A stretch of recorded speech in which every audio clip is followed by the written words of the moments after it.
నమస్కారం. ఈరోజు Karl Marx గారి పుట్టినరోజు. కార్ల్ మార్క్స్ పెట్టుబడి గ్రంథం అనేటువంటి సిద్ధాంతాన్ని, పెట్టుబడి అనేటువంటి గ్రంథాన్ని ఆయన కనిపెట్టిండు. అందులో సరుకులు ఉత్పత్తి, మనం చేసే కష్టం మీద అదనపు శ్రమను పెట్టుబడిదారులు దోసుకుంటారు.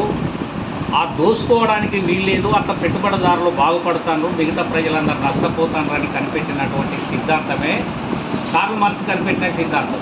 అంటే ఒక మాటలో చెప్పాలంటే, ఒక మనిషిని అందాలి, అందరికీ వైద్యం అందాలి, అందరికీ భూములు ఉండాలి, అందరికీ ఇల్లు జాగాలు ఉండాలి, అందరికీ సకల సౌకర్యాలు ఉండాలని చెప్పి కార్ల్ మార్క్స్ కనిపెట్టినటువంటి సిద్ధాంతం.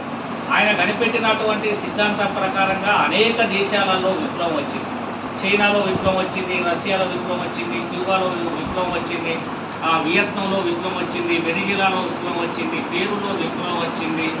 అనేక దేశాలలో విప్లవం అనేది వచ్చింది. ఆయన స్ఫూర్తితో మన దేశంలో బెంగాల్లో సిపిఎం పార్టీ 34 సంవత్సరాల అధికారంలో ఉంది, త్రిపురలో 20 సంవత్సరాల అధికారంలో ఉంది, సిపిఎం పార్టీ కేరళలో కూడా ఇప్పుడు అధికారంలో ఉన్నటువంటి పరిస్థితి. అందుకని కార్ల్ మార్క్స్ ఏదైతే అదనపు శ్రమను దోసుకోవడానికి వీల్లేదనేటువంటి సిద్ధాంతం ఏదైతుందో, ఇవాళ మన భారతదేశంలో చూసినట్లయితే ఇప్పుడు ఆయన సిద్ధాంతమే సరైన సిద్ధాంతము అనేది అనిపిస్తాము.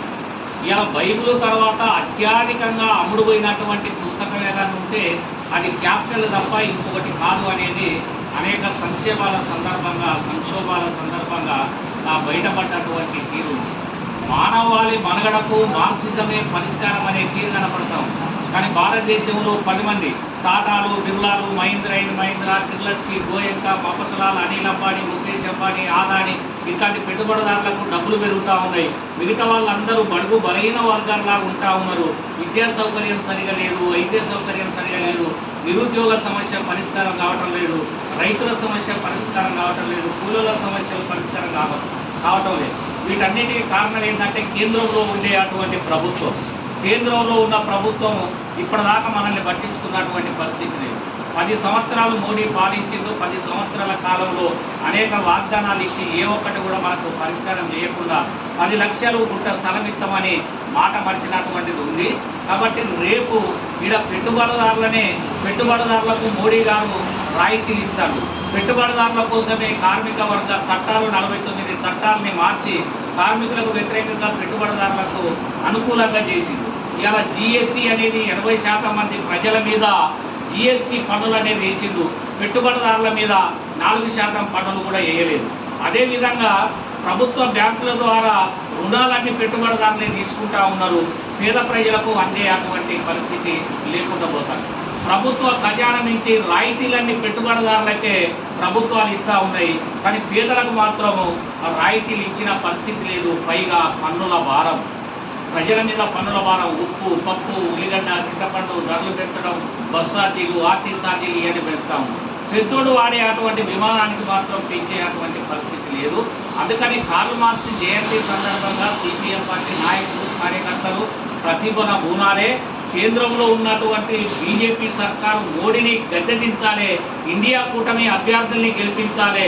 వరంగల్ పార్లమెంటరీ నియోజకవర్గం నుంచి పోటీ చేసేటువంటి డాక్టర్ కడియం కావ్యను అత్యధిక మెజార్టీతో గెలిపించాలి.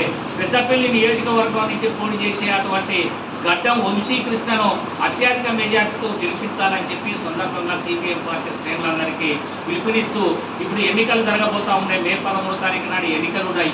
ఈ ఎన్నికలలో మోడీకి గుణపాఠం చెప్పాలి.